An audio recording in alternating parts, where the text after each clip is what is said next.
Hi guys, आज की इस वीडियो में हम पढ़ेंगे एंटी लेप्रोटिक ड्रग जो कि लेप्रोसी फार्माकोलॉजी के अंडर आता है। इस वीडियो में ना सिर्फ हम classification of leprosy, anti leprotic drug, treatment of leprosy पढ़ेंगे, बल्कि इस चैप्टर से जो भी इम्पोर्टेंट क्वेश्चन बनती है उसे भी हम डिस्कस करने वाले हैं, जो कि तुम्हारी यूनिवर्सिटी के लिए काफ़ी इंपॉर्टेंट होगी। तो इस चैप्टर को काफ़ी सिंप्लीफाइड वे में पढ़ेंगे, तो वीडियो काफ़ी इंटरेस्टिंग होने वाली है। इसे स्किप मत करना और एंड तक देखना। So now begin with definition. So what leprosy is? So leprosy is a chronic granulomatous infection primarily affecting skin, nerves, mucous membrane and caused by Mycobacterium lepra. एक और डिजीज का नाम तुम लोग जानते होगे, टीवी, जो कि कॉज कौन कराता है? Mycobacterium tuberculosis. तो उसी जीनस का बट डिफरेंट स्पीसीज का बैक्टीरिया माइकोबैक्टीरियम लेप्रा वो कॉज कराता है लेप्रोसी। पुराने समय में ऐसा माना जाता था कि जिस व्यक्ति को लेप्रेसी है, यानी लेप्रेसी को कुष्ठ रोग भी कहा जाता है हिंदी में, तो जिस व्यक्ति को लेप्रेसी है उसे भगवान ने श्राप दिया है। बट आज modern technology, modern medical science इतनी एडवांस हो गई कि हम जानते हैं ये कोई श्राप नहीं है, बल्कि एक infection of mycobacterium leprae. Now classification of leprosy, इसमें दो टाइप की क्लासिफिकेशंस आती है। तो first type of classification, first lepromatous leprosy, second borderline leprosy, third tuberculoid leprosy, fourth borderline lepromatous and borderline tuberculoid. Now ये क्लासिफिकेशन तुम्हारे लिए important नहीं है, बट ये क्लासिफिकेशन है। So this classification is based on the operational simplicity and was given by WHO। तो इसमें leprosy को दो पार्ट में क्लासीफाई किया गया है। First one is paucibacillary leprosy and second one is multibacillary leprosy. Leprosy को कब हम पॉसीबैसिलरी कहेंगे और कब मल्टीबैसिलरी कहेंगे? So if skin lesions are between 1 to 5 then it is called paucibacillary leprosy. Skin lesions कैसे हो सकते हैं मैं आगे के स्लाइड्स में दिखाऊंगा। So in paucibacillary leprosy, there is either no or a single nerve involvement and skin smear are negative at all site।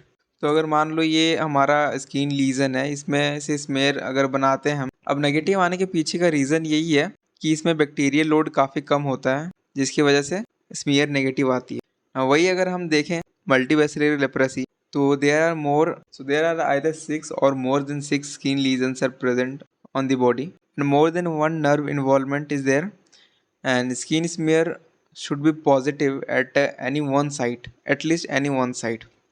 अब इसमें स्किन स्मेयर पॉजिटिव कैसे आती है? पॉजिटिव आने के पीछे का रीज़न यही है कि इसमें बैक्टीरियल लोड काफ़ी ज़्यादा होता है स्किन स्मेयर में, जिसकी वजह से ये रिजल्ट पॉजिटिव आता है।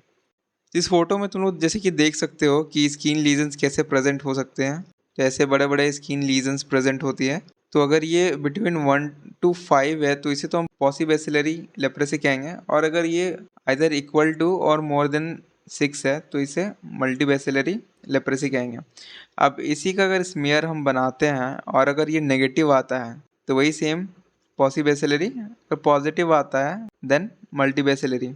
नाउ एंटी लेप्रोटिक ड्रग्स, ये क्लासिफिकेशन याद रखना क्योंकि ये हो सकता है शॉर्ट नोट में एग्ज़ाम में पूछा जा सकता है। तो 4 कैटेगरीज है: sulfones, phenazine derivative, anti tuberculoid drugs and other antibiotic. Sulfones में डैप्सन आता है, फेनाजाइन डेरिवेटिव में क्लोफाजिमिन, एंटी ट्यूबरक्यूलोइड ड्रग में rifampicin and ethionamide. Other antibiotic जैसे कि minocycline, clarithromycin, ofloxacin and moxifloxacin. Now treatment of leprosy, इस chapter से अगर दो क्वेश्चन की बात करें जो कि काफ़ी इंपॉर्टेंट होगा, तो पहला क्वेश्चन तो ट्रीटमेंट ऑफ लेप्रेसी जिसमें कि ड्रग रेजिमेन तुम्हें याद रखनी है, और दूसरा है लेप्रारी। इस चैप्टर से अगर क्वेश्चन बनना हो तो ये दो टॉपिक काफ़ी ज़्यादा इंपॉर्टेंट है। नाउ लेप्रेसी के ट्रीटमेंट के लिए मल्टी ड्रग ट्रीटमेंट यूज़ होता है। पॉसीबैसिलरी के लिए अलग ड्यूरेशन के लिए ड्रग चलता है और मल्टीबैसिलरी के लिए अलग ड्यूरेशन के लिए ड्रग चलता है। Now the three major drug which are used are rifampicin, dapsone and clofazimine. तो पॉसीबैसिलरी के केस में हम देखते हैं, so 600 mg rifampicin is given once a month and this is under supervision, means administration of drug should be under supervision, क्योंकि इसमें dose काफ़ी ज़्यादा है, 600 मिलीग्राम हम ड्रग दे रहे हैं। देन डैप्सन देते हैं 100 मिलीग्राम डेली, जो कि पेशेंट खुद खा सकता है, सेल्फ एडमिनिस्टर्ड है। Now duration of treatment for paucibacillary leprosy is 6 month. नाउ आप देखते हैं मल्टीबैसिलरी लेप्रेसी, इसमें सेम जैसे कि पॉसिबैसिलरी में देखें 600 milligram once a month rifampicin चलता है अंडर सुपरविजन, जिसको लेना होता है। Then dapsone 100 milligram daily self administered. इसके अलावा जो है इसमें क्लोफाजिमिन जो है एक्स्ट्रा लिया जाता है। Clofazimine 300 milligram once a month और 50 मिलीग्राम का क्लोफाजिमिन डेली लिया जाता है। और जो ड्यूरेशन ऑफ ट्रीटमेंट है इसके लिए ये 12 मंथ्स का होता है। तो ये रेजिमेन याद रखना काफ़ी इंपॉर्टेंट है। तो ये तो हो गए हमारे एडल्ट के लिए। अब अगर किसी चिल्ड्रेन को लेप्रेसी हुआ है तो उसके लिए कुछ और ही रेजिमेन फॉलो होता है। तो क्या है वो देखते हैं। चाइल्ड डोज, तो रिफेम्पिसिन, इसमें तुम्हें ये बॉडी किलो वेट के हिसाब से तुमको याद रखनी है। तो इसमें इसको याद रखने का सिंपल सा ट्रिक है, याद रखो 10261। नाउ रिफेम्पिसिन जो है 10 मिलीग्राम पर केजी बॉडी वेट के अकॉर्डिंग दिया जाता है वंस अ मंथ, जैसा कि पिछले वाले में था once a month. Now dapsone 2 milligram पर केजी बॉडी वेट के हिसाब से डेली दिया जाता है इसे। एंड क्लोफाजिमिन 600 मिलीग्राम पर केजी, जो कि टैबलेट वंस अ मंथ एक दिया जाता है, एंड एक जो डेली चलता है जो कि 1 मिलीग्राम पर केजी के हिसाब से होना चाहिए। और इसमें ड्यूरेशन सेम है जैसे कि पॉसिबैसिलरी और मल्टीबैसिलरी में था।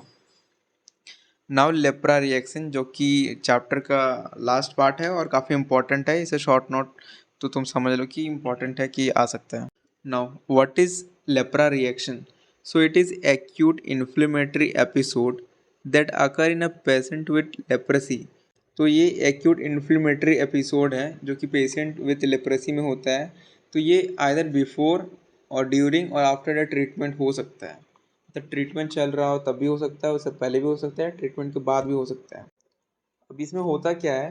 सो this reaction are due to body's immune response to mycobacterium antigen from killed bacteria and not due to the drugs.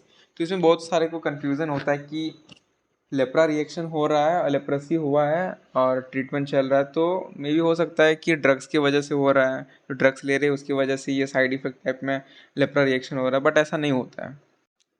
जो माइकोबैक्टीरियम हमारे बॉडी में एंटर कर चुकी है उसके एंटीजेंस हमारे सिस्टमिक सर्कुलेशन में सर्कुलेट कर रहे होते हैं, तो वो हमारे बॉडी के इम्यून रिस्पॉन्स को ट्रिगर करती है, जिसकी वजह से लेप्रा रिएक्शन होता है। Now type 1 reaction which occur due to increase in cellular immune response, cellular immune response के बढ़ने की वजह से टाइप 1 रिएक्शन होता है। Then type 2 reaction as a result of immune complex deposition, antigen antibody form होती है जो कि अलग different part of the body में डिपॉजिट हो जाती है, जिसकी वजह से लेप्रा रिएक्शन स्टार्ट होती है। चैप्टर में इतना ही है। अगर वीडियो पसंद आया तो वीडियो को लाइक करें, सब्सक्राइब करें चैनल को ऐसे ही वीडियोस देखने के लिए।